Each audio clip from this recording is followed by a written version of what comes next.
Esse final de semana teve uma entrevista da UOL com o ministro do Supremo Tribunal Federal, Gilmar Mendes. Essa entrevista foi muito grande, eu vou pegar só alguns aspectos que eu quero comentar com vocês aqui no canal, que eu achei interessante da entrevista, e dar minha singela opinião sobre as argumentações, as afirmações do ministro Gilmar Mendes. A primeira é que ele fala que a Lava Jato deveria se desculpar pelos métodos utilizados antidemocráticos. É assim, ele está pressupondo, e não deixa isso claro na entrevista, que as mensagens obtidas pelo Intercept são verdadeiras. Então ele tem que falar isso, expressar. Caso as mensagens sejam verdadeiras, sim, teve alguns métodos que são antidemocráticos. Concordo com ele.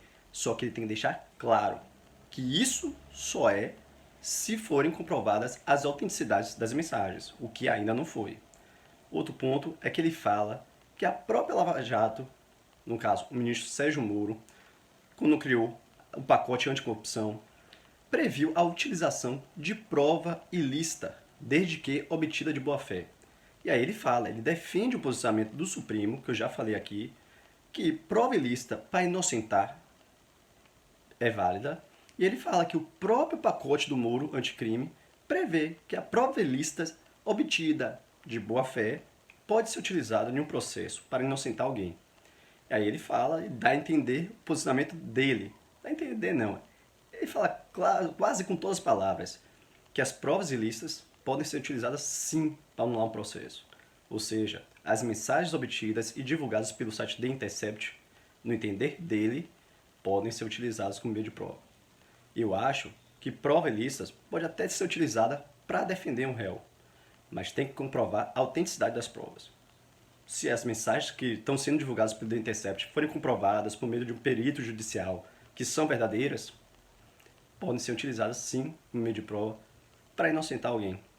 E aí é que está o grande problema que o STF vai ter que decidir em breve.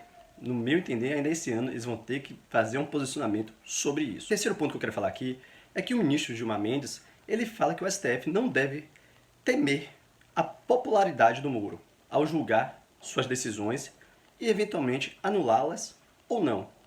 Concordo com ele, o judiciário é um poder que ele tem que tomar decisões com base em provas, pegando as provas, aplicando a lei.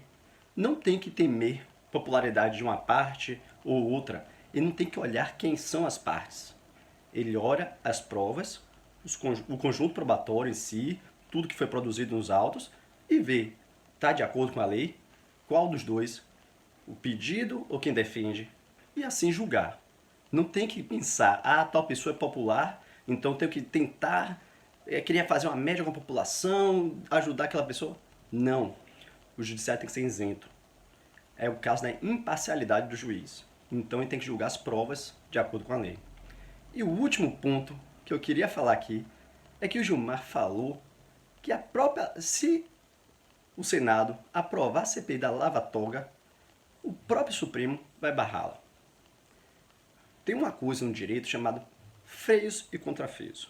Cada poder, o legislativo, o judiciário e o executivo, são poderes autônomos.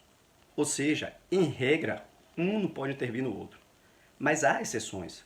São justamente por causa desses freios e contrapesos, que um órgão pode fiscalizar o outro em determinadas matérias.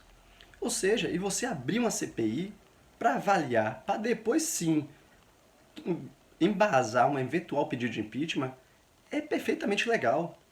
Você pode fiscalizar, você pode analisar provas. Por que não o Senado, o Congresso, no caso o Poder Legislativo, não pode investigar atos do Judiciário? Não estou falando de revisar processos, de entrar no méritos de decisões, mas investigar, fazer análise de alguns atos que podem ser ilegais ou inconstitucionais. Perfeitamente possível. E acho que se o STF barrar bruscamente a CPI da Lava Toga, se for aprovada, porque ainda não foi aprovada, isso sim fere o Estado Democrático de Direito, que é tão defendido pelos Gilmar Mendes nessa entrevista. Mas essa é só minha singela opinião. Para mais vídeos, se inscreva no canal, aqui é vida todo dia. Se você gostou, deixe seu like para ajudar o nosso canal a crescer, compartilhe esse vídeo, mas não esqueça, assista esse vídeo aqui, e até o próximo vídeo.